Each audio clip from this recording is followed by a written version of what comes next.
Seja bem-vindo ao Conexão Espírita.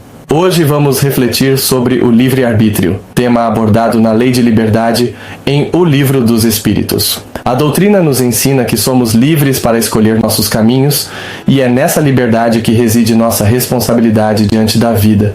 Mesmo diante das influências e desafios, o espírito sempre tem o poder de decidir e crescer. Para encerrar, uma frase inspiradora de Chico Xavier: o que você fizer hoje pode melhorar todos os seus amanhãs. Vamos lá, esse assunto vai da pergunta 843 a 850. O homem tem livre-arbítrio nos seus atos? Pois se tem a liberdade de pensar, tem a de agir. Sem o livre-arbítrio o homem seria uma máquina. Pergunta 844. O homem goza do livre-arbítrio desde o nascimento? Ele tem a liberdade de agir, desde que tenha vontade de o fazer. Nas primeiras fases da vida a liberdade é quase nula, ela se desenvolve e muda de objeto com as faculdades. Estando os pensamentos da criança em relação com as necessidades da sua idade, ela aplica o seu livre-arbítrio às coisas que lhe são necessárias. Pergunta 845. As predisposições instintivas que o homem traz ao nascer não são um obstáculo ao exercício do seu livre-arbítrio? As predisposições instintivas são as do espírito antes da encarnação, e conforme for ele mais ou menos adiantado, elas podem impeli-lo a atos repreensíveis, no que ele será secundado por espíritos que simpatizem com essas disposições, mas não há arrastamento irresistível, quando se tem a vontade de resistir. Lembrai-vos de que querer é poder.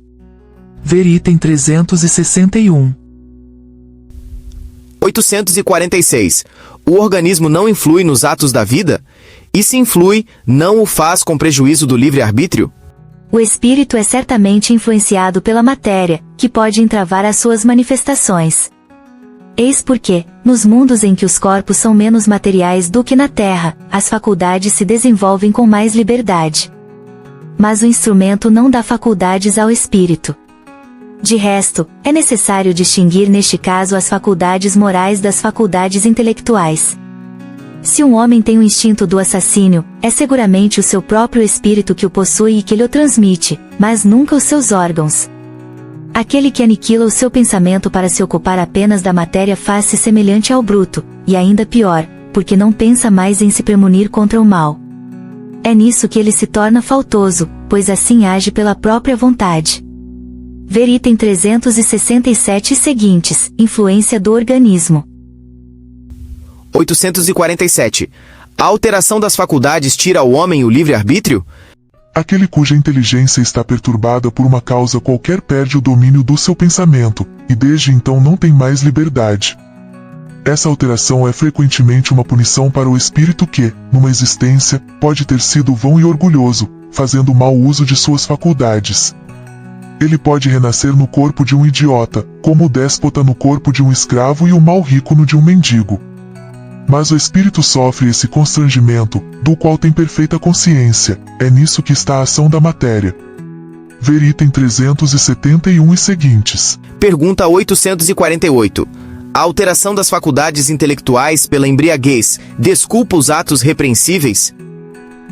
Não, pois o ébrio voluntariamente se priva da razão para satisfazer paixões brutais, em lugar de uma falta, comete duas. 849.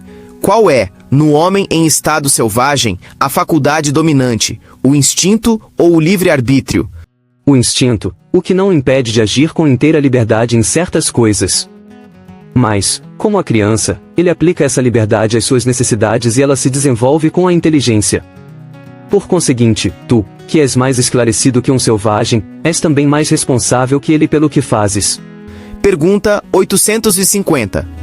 A posição social não é às vezes um obstáculo à inteira liberdade de ação? O mundo tem, sem dúvida, as suas exigências. Deus é justo e tudo leva em conta, mas vos deixa a responsabilidade dos poucos esforços que fazeis para superar os obstáculos.